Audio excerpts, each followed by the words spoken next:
Ok, en la clase pasada llegamos a dar la primera definición de lo que se conoce como un mapeo conforme. Entonces, primero tenemos un mapeo complejo de W igual a F de Z.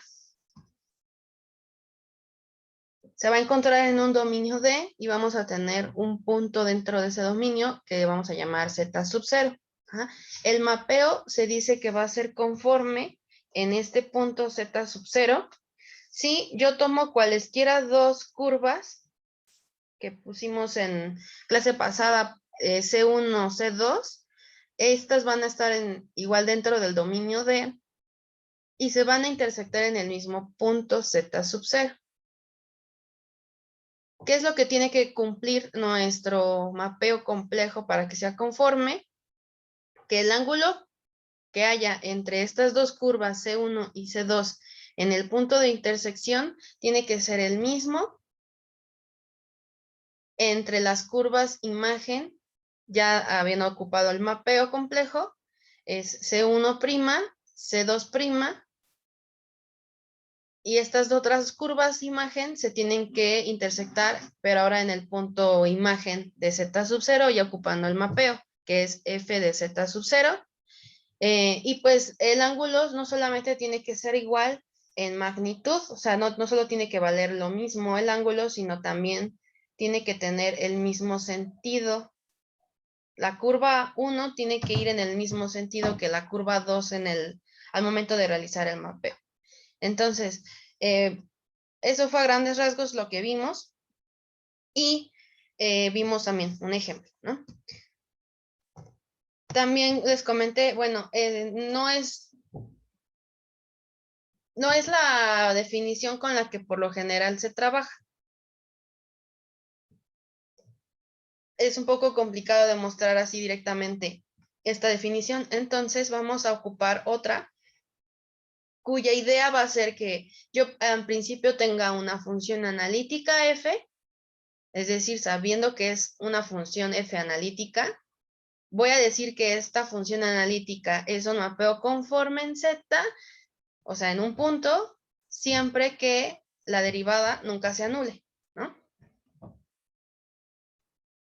Entonces, es como otra forma de verlo, a fin de cuentas. Pero para ello, nosotros debemos de ver qué significa esto de ángulos entre curvas y hay que empezar a trabajar una pequeña notación para que ya podamos trabajar con esta idea, esta motivación que les comento de tocar a las funciones analíticas y cómo involucrarlas en la demostración de cuál sería, por ejemplo, un mapeo conforme si me lo dan en la tarea, ¿no? Entonces, ángulos entre curvas. Primero, hay que ver, para empezar aquí vamos a tener al principio lo mismo, o sea, dos curvas que deben de ser suaves. Voy a tocar sus parametrizaciones, que son las que estoy colocando ahí, Z1 en T y Z2 en T, respectivamente. Y la manera en que yo voy a intersectar estas dos curvas en el mismo punto es en Z sub 0 y ahí pongo las igualdades respectivas, ¿no? Para cada una de las parametrizaciones en un punto T sub 0, ¿no? Esas serían las igualdades que ocurren. Ahora, para empezar a tocar la parte de los argumentos, que es lo que nos interesa. Cuando nosotros decimos que una curva es suave, estamos asegurando que el vector tangente a esta curva en el punto Z sub 0, que era, tengo aquí mi curvita, su parametrización Z1 en T, hacia en este punto Z sub 0, pues ahí va a valer Z1 en T sub 0, ¿no? Pero bueno, de aquí va a salir una tangente. Digamos, no está junta, pero bueno, esta sería la tangente. El vector tangente puede salir en este caso vamos a dejar que vaya para acá.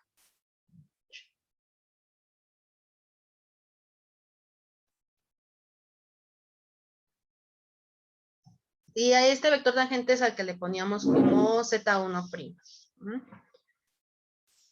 Ese vector tangente, bueno, obviamente cuando estamos en el punto z sub 0, va a valer z1' en t sub 0. Pero bueno, eso es el escenario.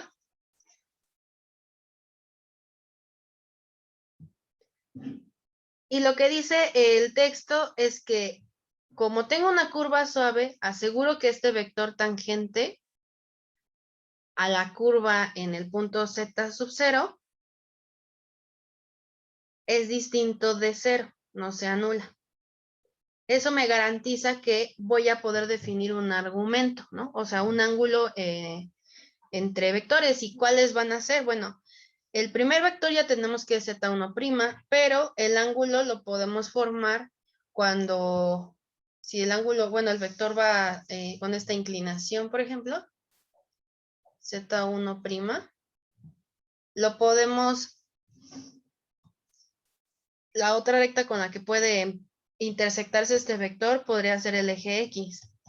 Ajá, y eso es lo que vamos a tratar porque cuando vamos a ocupar la definición del argumento de z1', este argumento se va a representar, y lo voy a poner en la otra diapositiva, representa un ángulo entre el vector de posición, que es z1, en el dibujo z1 está aquí, z1', y el eje positivo X, me faltó ahí, el eje X positivo. Ajá, entonces, lo que estoy diciendo, de acuerdo al dibujo, es que aquí tengo una paralela al eje X, tal cual. Podría ser eje X prima, pero no es derivada, ¿ok? Es como notación. Estoy en eje X prima, es una recta paralela al eje X que conocemos. Y lo que estoy diciendo es que el valor que tiene el argumento de Z1' es este espacio, digamos, el amarillo. Este ángulo, que lo voy a poner como teta, vale lo mismo que si yo traslado al origen este escenario, y teta ahora va a estar aquí en la otra parte amarillita. Solamente estoy trasladando al origen y vale lo mismo, ¿no? Pero es como una forma de que podemos representar el argumento de Z. Y lo mismo, de forma análoga, se va a definir el argumento de Z2'. Ahora estamos en el otro escenario, de modo que el vector tangente a C2, a la curva 2, esta es la curva 2, ¿no? Este es Z sub 0, donde se intersecta con la otra curva. Y ahora yo voy a tener un vector tangente, que es Z2'.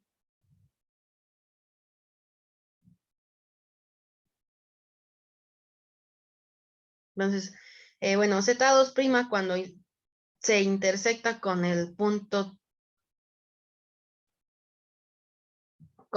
Z sub 0, es lo mismo que poner, recuerden, Z2' en T sub 0. Que ahí sería igual a Z2', ¿no? De ahí sale, digamos, el vector, ¿sí? Y el ángulo bueno, sería en este caso el argumento de Z2', ahora se va a representar el ángulo entre el vector de posición Z2 y el eje positivo. Entonces aquí yo tendría otra vez otro eje paralelo a X, al eje real X, que digamos es X', y ahora es como el lado de arriba, ¿no? El ángulo que se forma, pero en la parte ahora de arriba del eje real, lo voy a trasladar, digamos, al origen, y digamos que ahí vale psi, ¿no? Ese angulito. Ese argumento ese sí es argumento de Z2'. Entonces, en este caso, cuando ya trasladé al origen,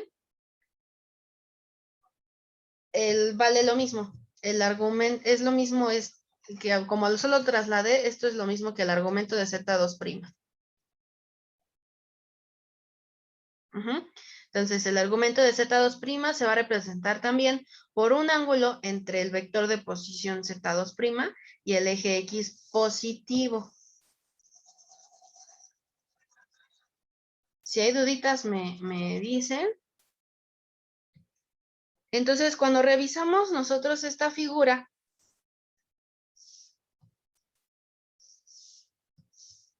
ahí está. Cuando revisamos nosotros esta figura, podemos ver que el ángulo, digamos, teta, entre C1 y C2, en el punto Z0, va a ser el valor de pues a fin de cuentas, la diferencia de argumentos. Ajá. Entonces, la diferencia de argumentos voy a ver el valor del ángulo del argumento de Z2' y le voy a restar el ángulo del argumento de Z1'. ¿Ok? ¿Y en dónde tienen que vivir? Vamos nosotros a poner como si estuvieran trabajando en el intervalo de 0 a pi.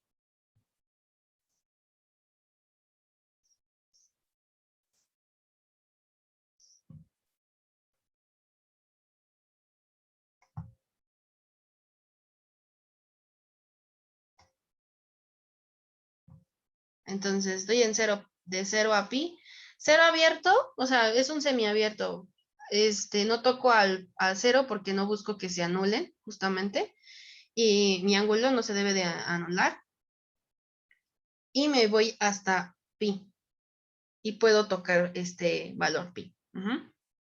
Entonces, ese es el intervalo con el que vamos a estar trabajando el argumento aquí en mapeo conforme. Cuando nosotros vamos a estar rotando, entonces, en ese sentido, antihorario, ¿no? Porque los ángulos por lo general se manejan como en sentido antihorario. Nada más esa es como en redacción solamente puse eso tal cual, ¿no? Ahora, ¿qué va a pasar cuando en caso de que yo necesite hacer la rotación, pero en el sentido horario o en el sentido de las manecillas del reloj? ¿Cómo voy a tomar en cuenta los ángulos? Entonces, ahí los voy a poner como menos. Aquí estoy poniendo menos teta.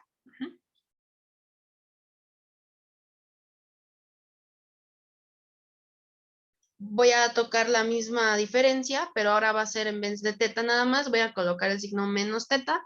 Y ahora el intervalo en el que voy a estar jugando no va a ser de 0 a pi, sino va a ser de menos pi a 0. Y este sí va a ser un intervalo abierto.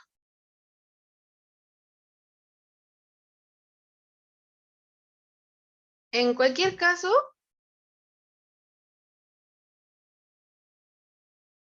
siempre recordemos que los argumentos tienen que ir bueno, tiene que ser el giro de rotación, tanto en igual magnitud como en igual sentido, ¿ok? Si no, pues no estamos hablando de un mapeo conforme. Entonces, en el ejemplo que nosotros vimos, donde estábamos trabajando con el mapeo W igual a Z conjugado, aquí ya pues mejor puse las imágenes mejor, ya como están. Y pues manejamos un argumento que era, bueno, un ángulo que era el de pi cuartos. Pi cuartos, este es en el plano Z.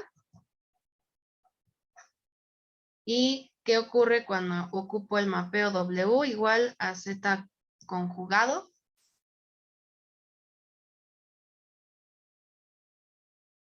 Ocurre el escenario de la derecha. Y el ángulo también era de pi cuartos, que estaba jugando. ¿Qué es lo que vimos? Que el punto en el que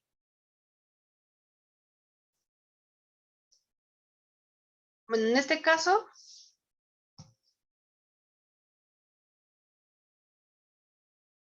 habíamos tomado en cuenta que para el vector Z2', o sea, estábamos en el punto 1, 0 y en el vector tangente, Z2', estábamos en el punto 1,1, que si ustedes recuerdan es como si estuviéramos con 1 más i, y de ahí habíamos obtenido que el vector era pi cuartos, ¿no?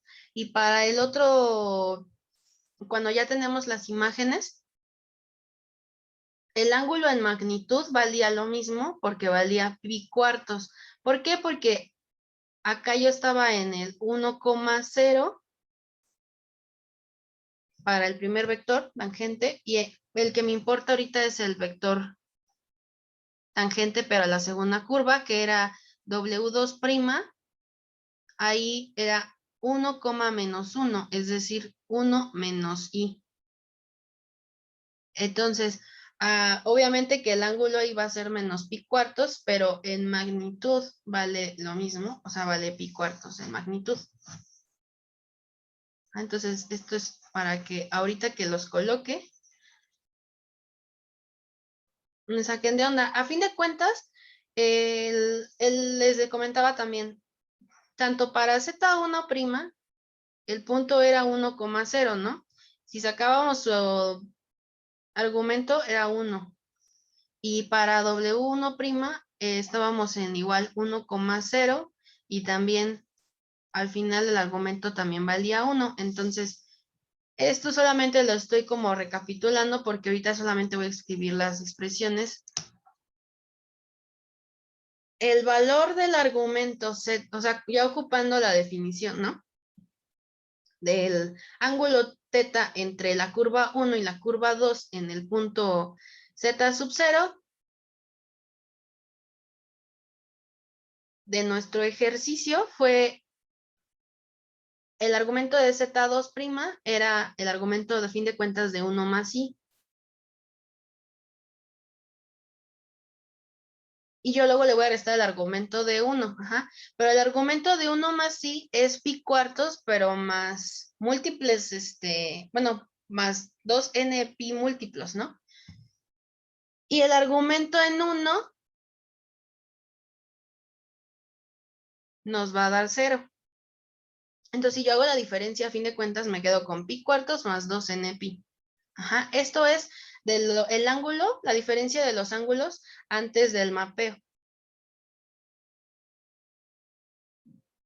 Como lo que queremos es encontrarnos en el intervalo entre 0 y pi, por eso estoy poniendo aquí las anotaciones. 2n pi, donde n pues son en los números enteros, pero como nos estamos queriendo encontrar directamente una región específica, pi cuartos sí se encuentra dentro del intervalo 0, pi. Entonces, si me dijeran, pues, ¿cuál es el valor de θ? A fin de cuentas, el valor de mi ángulo entre las dos curvas, pues va a ser pi cuartos. Pero, ¿qué pasa con el otro, con el escenario que ya tengo después del mapeo?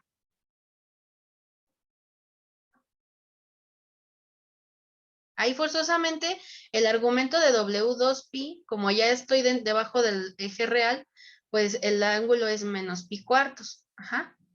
Menos pi cuartos más, pues, sus múltiplos, con n en los enteros, ¿sí?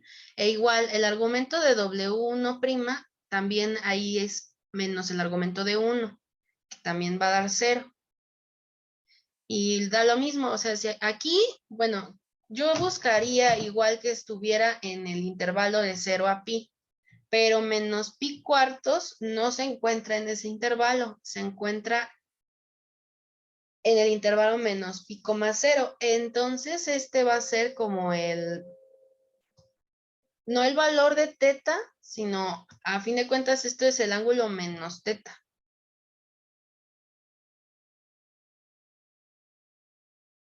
Le puse como psi o como puede ser menos, bueno, no, le puse psi como si fuera otro, o puede ser menos θ.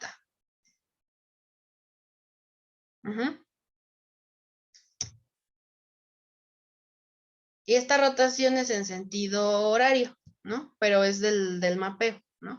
Pero bueno, así se trabaja esta diferencia en los ángulos entre curvas, así se maneja. ¿ok? Y todo esto resultó por los vectores tangentes, hay que tomarlo mucho en cuenta.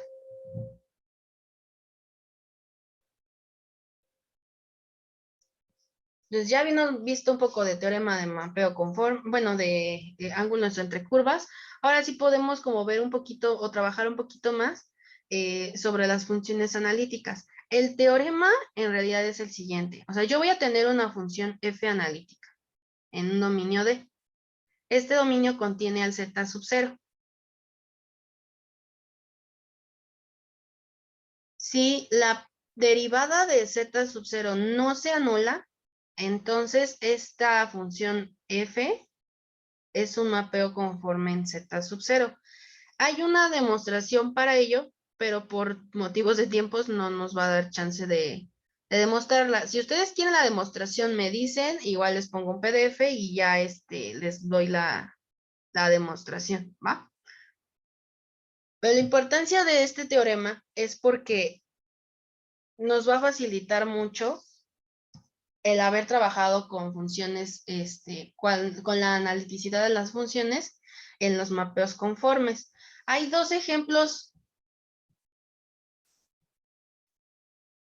que podemos trabajar con esta definición, con este teorema, ¿no? Porque todo se trabaja a nivel de este teorema. Si nosotros tenemos la función e a la z, sabíamos que era una función analítica en todos complejos o bien entera.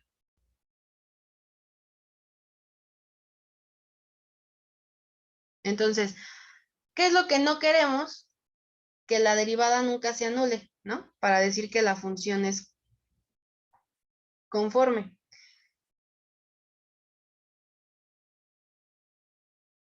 Entonces aquí en la función f de z igual a la z, vamos a decir que esta sí es conforme en todos los puntos del plano complejo. ¿Por qué? Porque f' de z, recuerden que es otra vez e a la z. Y esta nunca se anula para toda z en los complejos. Ajá. Entonces por eso sí se puede podemos recurrir a nuestro teorema. Si bien en tarea, lo más recomendable es que pongan por el teorema, donde nos dice y vuelven a poner aunque sea el teorema para que se entienda la redacción, tanto en posible examen como en la tarea, las ayudantes entiendan bajo qué teorema es el que están argumentando, ¿ok? Y el 2, el ejercicio 2, por ejemplo 2, es la función entera que tenemos g de z igual a z al cuadrado es conforme si z no es igual a 0. Es decir, que yo aquí estoy diciendo dónde sí es analítica la función. Recuerden que una función no va a ser analítica si solamente es derivable en un punto, ¿no? Pero mientras sea analítica en alguna región, entonces yo lo único que quiero decir es quito todos los puntos donde no es analítica para dar esa región, ¿no? Eso es lo que teníamos de tarea 3. Entonces ahorita lo que voy a ocupar es en donde la función g de z igual a z al cuadrado es analítica, quito los puntos donde no, para yo tener como consecuencia en donde el mapeo sí funciona y si es un mapeo conforme. Entonces aquí es conforme si z no es igual a 0. ¿Por qué? Porque si yo quito el punto z igual a 0, la derivada de g de z es igual a 2z, quitando el punto z igual a 0, esto no es igual a 0 cuando z pues no es igual a 0, ¿no? Y entonces, para el primer ejemplo es un plano complejo, bueno, sí es un plano conforme, en todo el plano complejo, y para la segunda ya hubo una restricción, ¿no? Quitamos un punto. Ahora vamos a pasar a unas definiciones rápidas. Cuando yo tenga o hable de un punto crítico, voy a tener una función compleja que es analítica en un punto, digamos, z sub 0. Si la derivada en ese punto, evaluando ese punto, se anula, entonces este punto va a ser llamado un punto crítico de f. Entonces, no se deduce del teorema, pero es cierto que las funciones analíticas son no conformes en los puntos críticos, ¿no? No nos funciona que se anulen las derivadas en los puntos críticos. Entonces, a fin de cuentas, podemos trabajar con la definición de un punto crítico. Entonces, ¿esto a qué va? Podemos demostrar que el aumento de los ángulos se va a producir en un punto crítico, que esa es la motivación. El aumento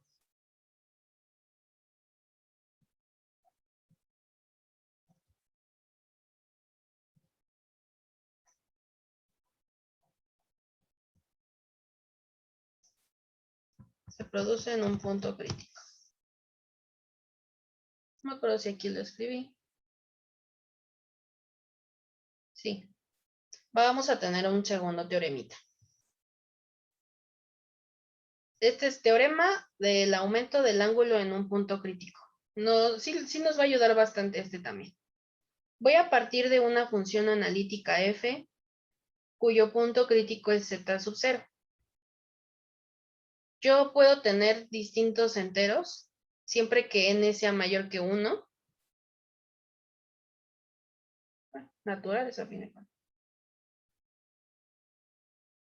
Y bueno, ¿qué es lo que va a ocurrir? Va a haber un entero tal que todas sus derivadas anteriores de ese entero n, evaluadas en el punto z sub 0, se anulan. Pero cuando toco el entero n, la derivada enésima, y evalúo la derivada enésima en el punto z sub 0, no se va a anular. Si ocurre eso, entonces el ángulo entre las dos curvas suaves que se están intersectando en el punto z sub 0 va a aumentar en un factor n con el mapeo que se está trabajando, ¿no? Que en este caso es W igual a f de z, ¿sí? ¿Qué es eso? Ok. Imaginen que en las primeras 4 derivadas de una función, evaluadas en el punto z sub 0, se anula, ¿no? Cada una f' en z sub 0 es 0, f b' en z sub 0 es 0, y así, hasta llegar a la cuarta, ¿no? Y cuando llega a la quinta derivada, evaluando en el punto z sub 0, no se anula esa derivada. Ese quinto, ese 5, me dice que el ángulo que yo tenía inicialmente, pongan ustedes que es, no sé, de 30 grados, es un factor en 5, entonces multiplica por 5. Entonces va del 30 grados, el mapeo me lo va a arrojar hasta 150 grados el ángulo. Eso es lo que está diciendo. En particular, el mapeo complejo WF de Z no es un mapeo conforme en el punto Z sub 0. ¿Por qué? Pues porque en las primeras derivadas estaba como anulando, ¿no? Y es lo que no quisiéramos que pase. Nos ayuda lo de los ángulos para saber en el mapeo qué pasa, ¿no? Por si no nos dieran una función que ya sabemos y nos dieran otra función, pues nos puede ayudar a saber que inicialmente tenía un ángulo, saber el comportamiento de mi función f de z, saber y evaluar en el punto crítico. Entonces nos va a dar una teoría, una idea de qué es lo que va a ocurrir a nivel ángulos con mi mapeo al momento ya de pasar del plano Z al plano donde los ejes son U y V. Entonces, como ejemplo, podría ser que yo tenga que determinar todos los puntos en los que el mapeo f de z igual a seno de z es conforme.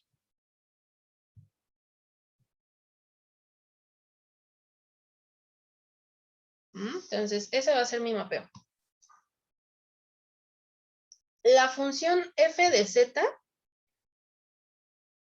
igual a seno de z sabemos que es entera. Y también su derivada la conocemos. F' de z es coseno de z. Todos los puntos donde esta derivada se anula, es decir, donde coseno de z es igual a 0, esto ocurre si, solo si, nos quedamos trabajando con estos puntos. 2n más 1 pi entre 2, donde n está en los enteros. Z tiene que tener estos valores, ¿no?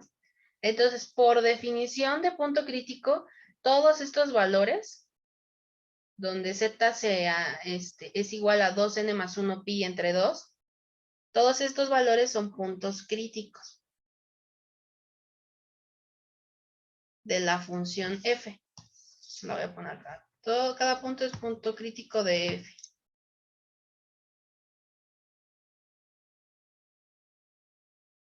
Entonces, ahora, creo que eso ya no lo escribí. Por el teorema que ahorita vimos,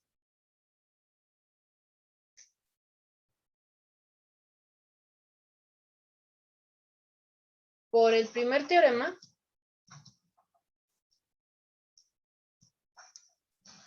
donde hablé de la definición de con la función analítica y cuya derivada no debe de anularse para que sea un mapeo conforme.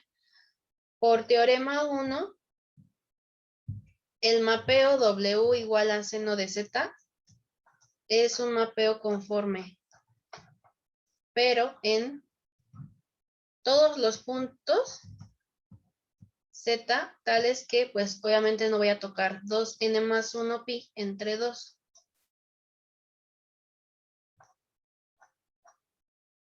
En los enteros. Ahora, por otro lado,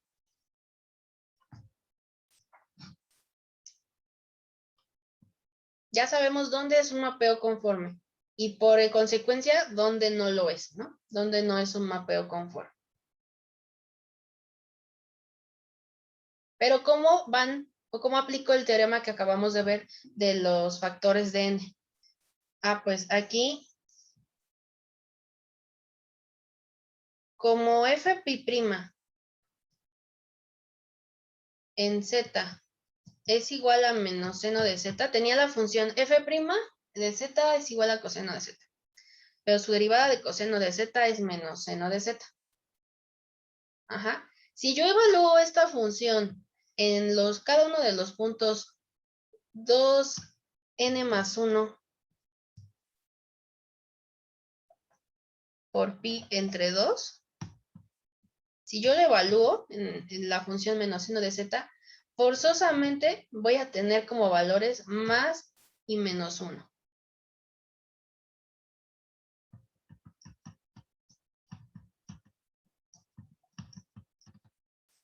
Es decir, con la primera derivada se anulaba, ¿no? En los puntos críticos, pero con la segunda derivada no se anulan. Entonces, lo que yo puedo decir por teorema 2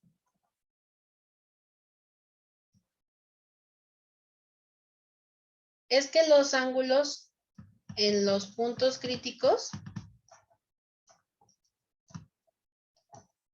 van a aumentar en un factor de 2.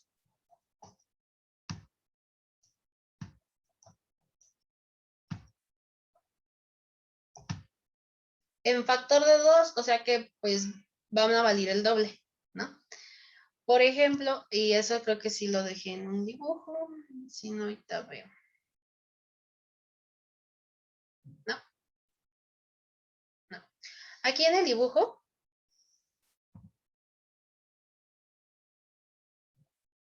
está un poquito mejor. Pues el dibujo te dice más cosas.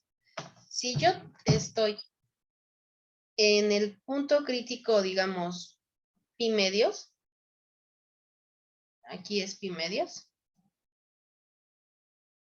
Cuando yo tomo el seno de pi medios, recaigo, seno de pi medios es 1. Entonces, a partir de 1, empieza mi vector tangente hacia la derecha. ¿Ok? Si tomara este escenario, en realidad el ejemplo, trabajan esta parte nada más para hablar solo de las funciones cuando son funciones analíticas y del teorema, ¿no? Pero también este ejemplo se puede trabajar con 2 curvas. Pueden hacerlas si quieren. Es donde una de mis curvas es C1, que empieza en el punto pi medios, 0 y sube en línea vertical, es C1, ¿no? Y acá la otra curva es C2, que va hacia abajo, y este es C2. La meta es lograr que al final uno descubra que las 2 curvas, C1' y C2', son conformes, tienen la misma orientación, la misma magnitud y recaen también en 1. Cuando aplico el mapeo de seno, recaen otra vez en 1, entonces recaen en el eje real. Pero eso, digamos, podría ser como por cuentitas. O sea, si lo quieren hacer como tarea moral, podría estar perfecto. Si quieren, me lo mandan. ¿Cuál es como la tareita moral?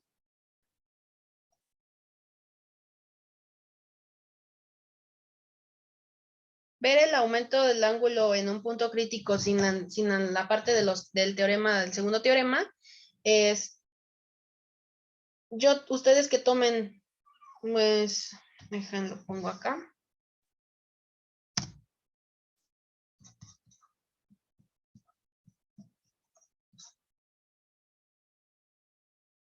Igual, tengan W seno de X, no, seno de Z, perdón.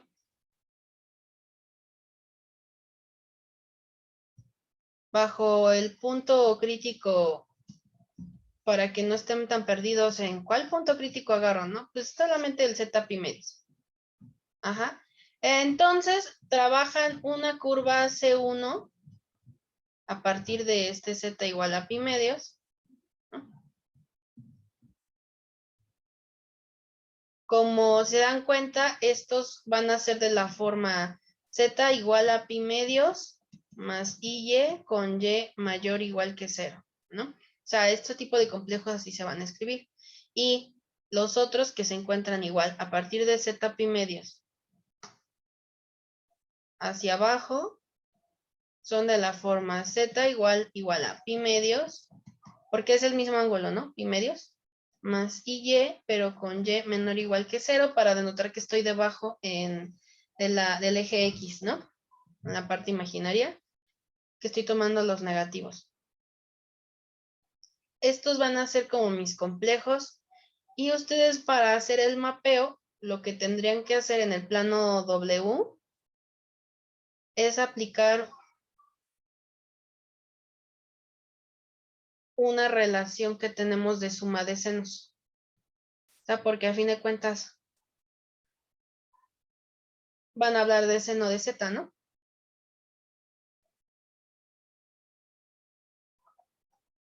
Seno de Z, ¿a quién es igual?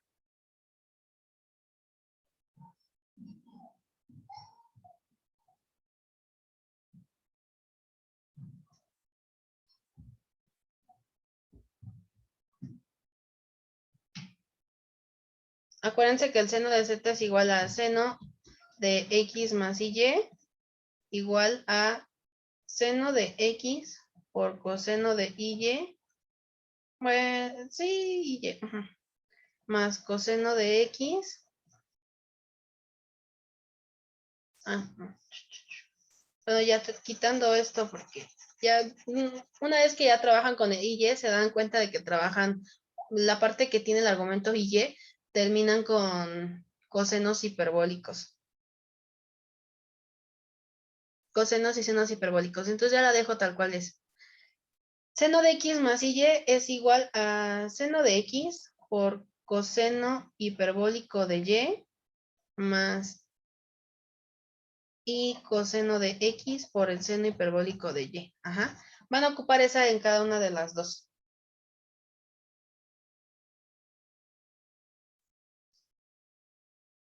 Y pues se van a dar cuenta que el ángulo entre los rayos desde la curva 1 y la curva 2 en el plano Z va a ser pi. Y entonces se va a quedar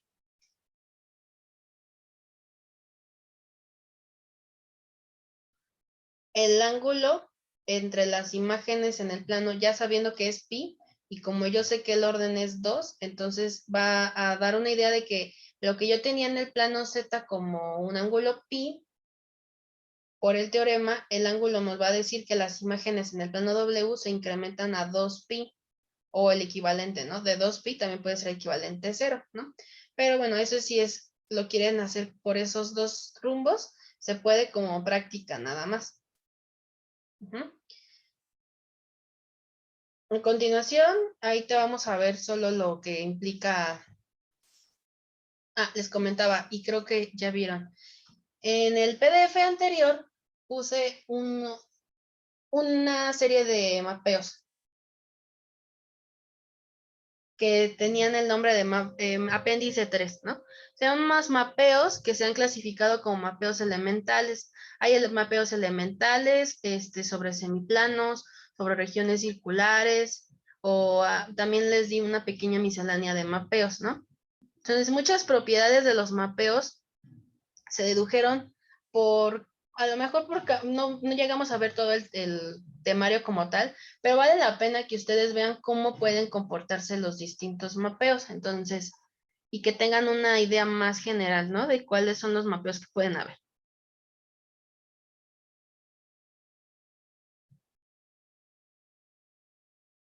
Entonces, los ejemplos que ahorita ven, pues traigo sería más que nada que observen con ayuda de los mapeos del apéndice 3, resolver cómo podrían trabajarse las regiones que les pidan.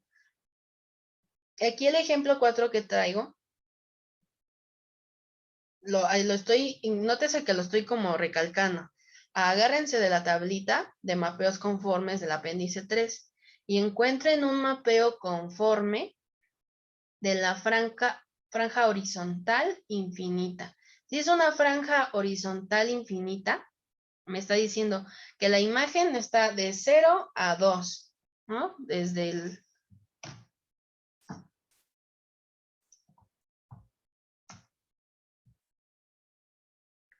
eje real, cuando vale 0 y cuando llego hasta y igual a 2, va el ancho. Bueno, va este anchito, ¿no? Este es el mapeo que encuentras en la tablita del apéndice 3, pero la región, ¿cómo va?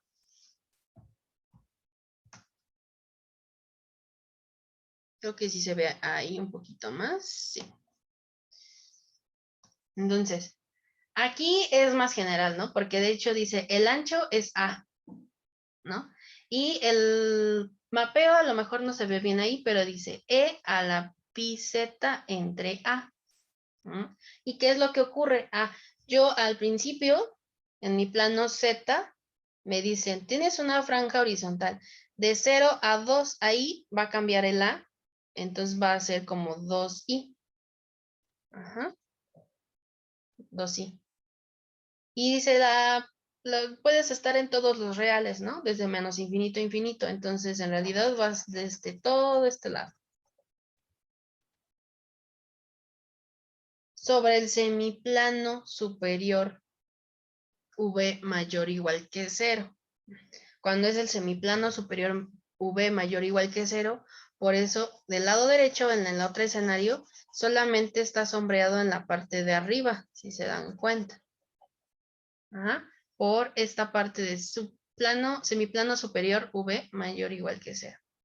Y bajo este mapeo ¿cuál es la imagen que va a tener el eje X negativo? Ajá, o sea que ya que yo revisé cuál era el mapeo, que en la tabla es más fácil, ¿no? Ver cuál es el mapeo, aquí ya les di la idea. Lo que nos preguntan es, si yo tengo mi eje X negativo, que en este caso es este azul clarito, ¿cómo se refleja toda esta parte azul negativo, este X negativo, con el eje X negativo, cómo se refleja esa parte en el mapeo?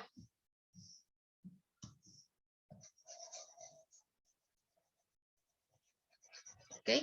Entonces, no se va a ver la imagen como tal. Esta nada más la puse para que ustedes vieran qué es lo que ocurre y de dónde tomé el mapeo que coloqué a fin de cuentas.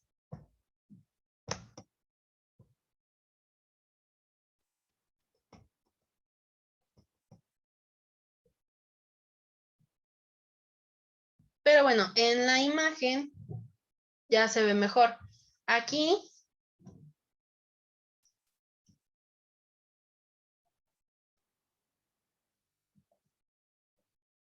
el mapeo es este, E a la WZ entre 2.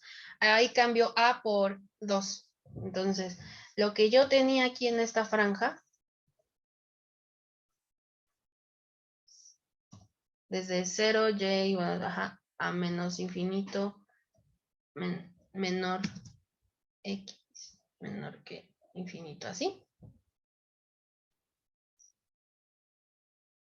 Esta es la imagen de la franja de mi plano Z. Solamente es, si se dan cuenta, lo que tenía antes. No le estoy haciendo nada en la imagen, porque en la imagen realmente no me está representando mucho en la imagen de W, ¿no? Porque el cuadrito es el mismo, el mismo, el mismo, el mismo.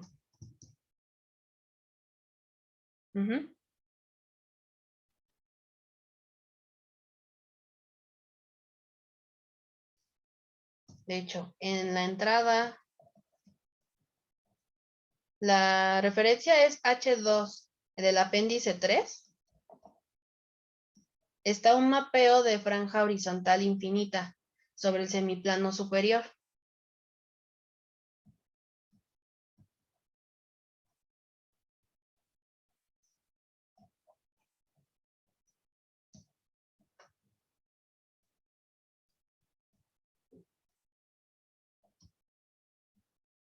Que es lo que nos estaban indicando, ¿no?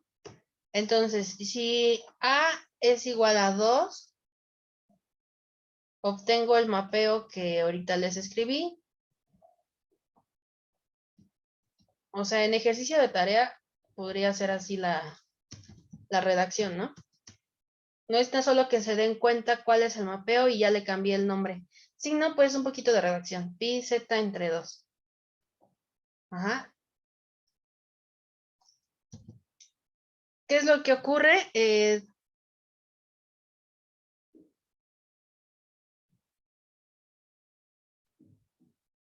Solamente vean.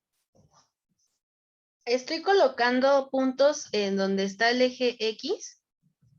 Aquí el punto D es cualquier punto que está dentro de los números X negativos. Ajá, y E está actuando como mi origen, ¿no?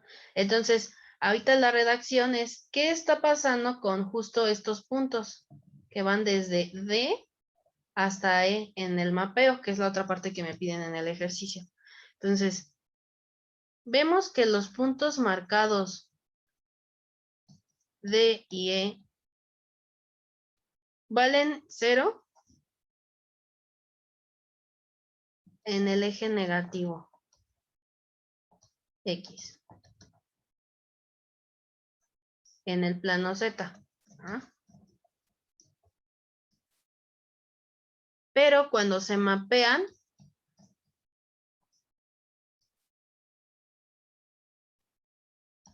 sobre D' y E' igual a 1. O sea, D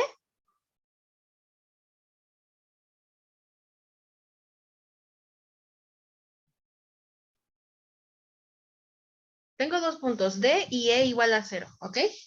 D no es igual a 0, sino es un punto cualquiera del eje negativo X, ¿va? E sí es igual a 0. Ajá. Cuando yo mapeo cada uno de esos dos, D', ¿dónde está? D' está del lado derecho. No sé si se ve aquí bien, pero está en esta parte. Ahí donde estoy ahorita colocando esta elipse. Ahí está D'. Ajá. Y E, que era igual a 0, cuando se mapea, es E igual a 1. Por eso lo estoy colocando así.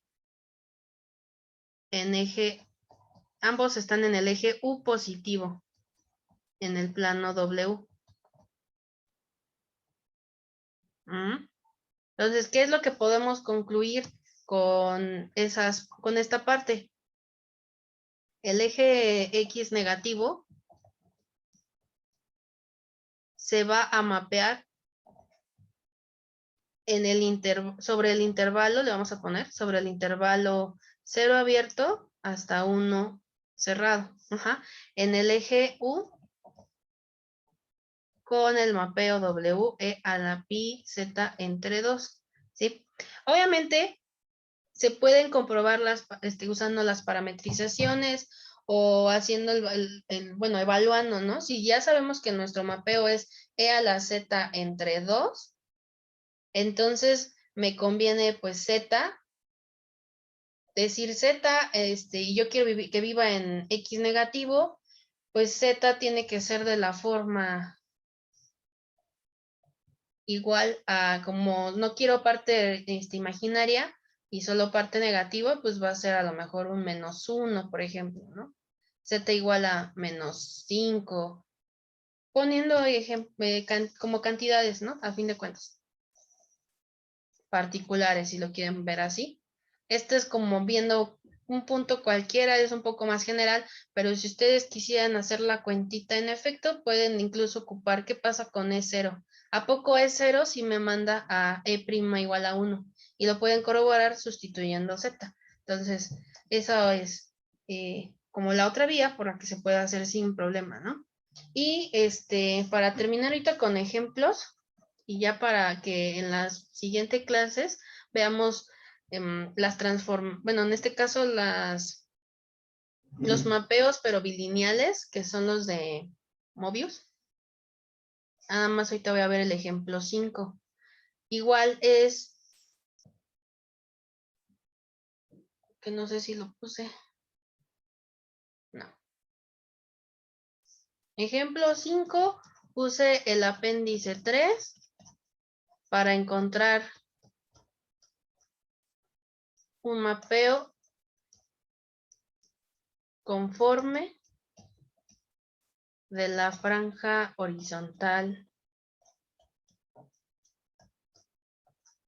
infinita. Y noten que vamos a tocar casi lo mismo. Es la misma franja, ¿no? Pero el mapeo no va a ser el mismo. Sobre el disco unitario.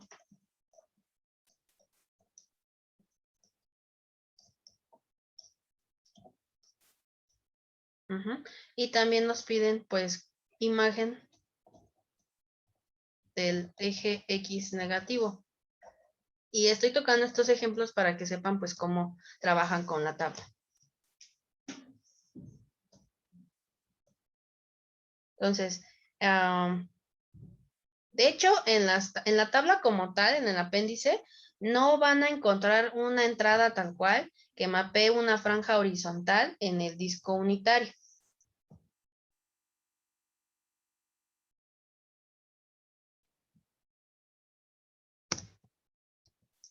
Entonces, no hay una entrada como tal.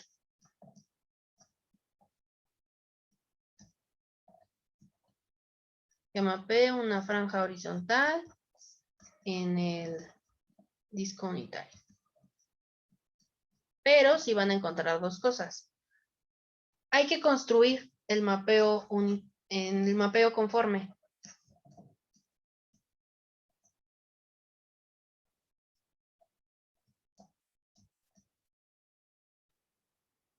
Entonces hay que ocupar como dos mapeos de la tabla. Ajá. En el ejemplo anterior,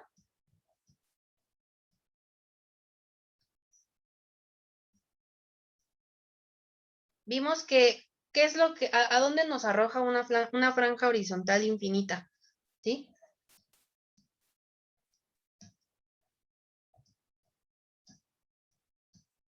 La franja horizontal infinita nos llevaba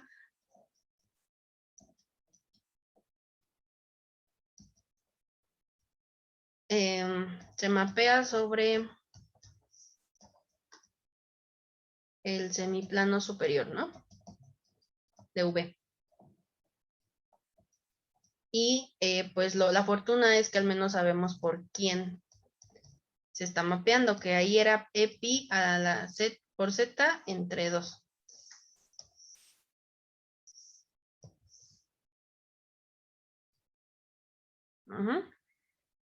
Pero ustedes van a ir a la entrada C4, véanla bien, porque esa entrada nos dice que del semiplano superior,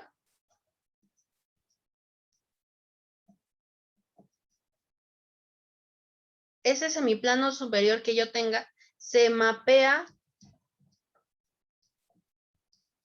sobre el disco unitario, que es lo que queremos, ¿no? O sea que al menos en la tablita vamos a llegar que la primera parte fue nuestro ejemplo anterior. Y la segunda parte es la que ahorita vamos a trabajar, ¿no? Porque al menos aquí ahorita hice como que los ejercicios fueran uno detrás del otro. Ahora sí, el semiplano superior, ¿a dónde mapearía? O sea, un nuevo mapeo sobre este semiplano superior nos lleva a un disco unitario.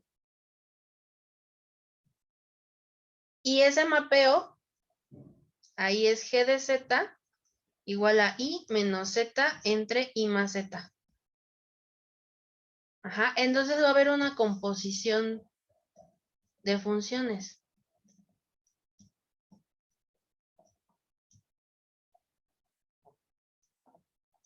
Entonces, ¿cómo es la composición de funciones? Tengo el mapeo final, se compone de G, que va a estar después de, y antes tengo f de z. Recuerda, f de z era e a la pi por z entre 2. Entonces, primero pongamos ahí, y donde aparezca z, vamos a poner como argumento a f de z. Entonces, aquí i menos, en vez de z, pongo e a la pi z entre 2, entre i más e a la pi z entre 2, donde iba z. Ajá. Y así estoy yo denotando cómo sería la composición de funciones, ¿sí? E a la pi z entre 2 porque esa es f de z, ¿ok? Entonces, por tanto,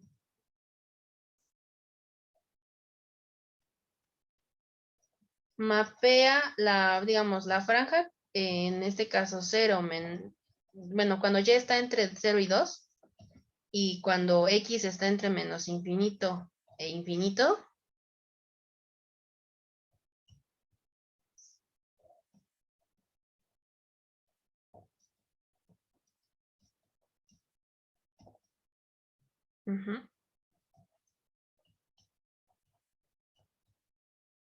de esta forma, ¿no?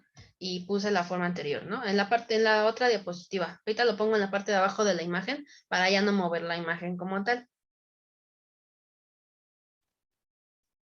Ahora, ¿qué pasa con la parte del eje real negativo? ¿Qué ocurre con el mapeo? ¿No? El eje real negativo, cuando yo estaba bueno, al final se tiene que reflejar entre el intervalo de 0 a 1, ¿no? Porque es lo máximo que puede dar el círculo unitario. Pero bueno, en notas podríamos ver.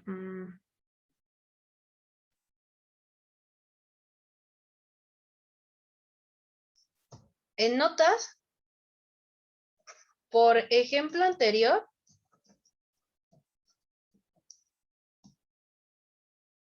el mapeo de f de z en el eje, bueno, para todos los puntos del eje x negativo,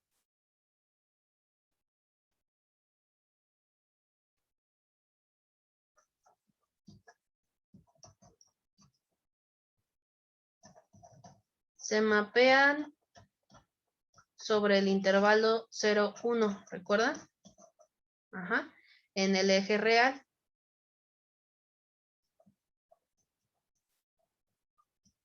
Entonces, si nosotros examinamos la entrada 4,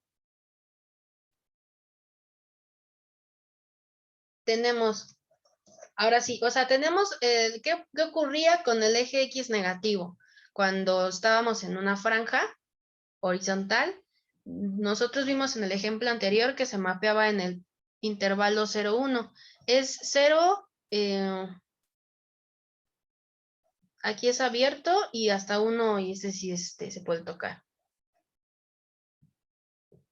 Entonces, ahora, ¿qué pasa con el siguiente mapeo?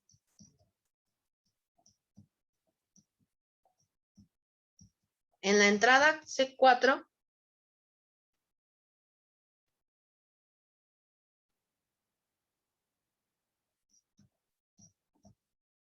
el intervalo de 0 va a ser igual a 1 y se mapea sobre el arco circular.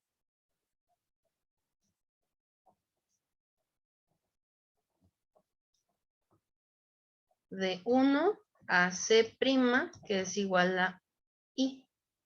¿Por qué? Pues acuérdense que en el mapeo ya no trabajo con C, sino trabajo con C', ¿no?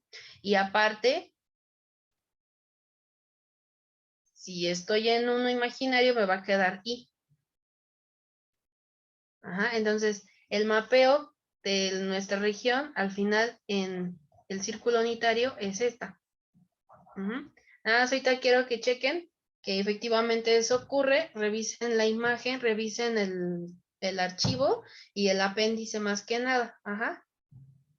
Entonces, solamente hay que concluir, bueno, entonces el eje real negativo se mapea sobre el arco circular de 1 ahí en la circunferencia unitaria bajo tal, ¿no? Esa lo voy a poner ya en el PDF final, todo esto que acabo de decir para que ya termine hasta acá la clase. Y hasta aquí terminamos mapeos conformes.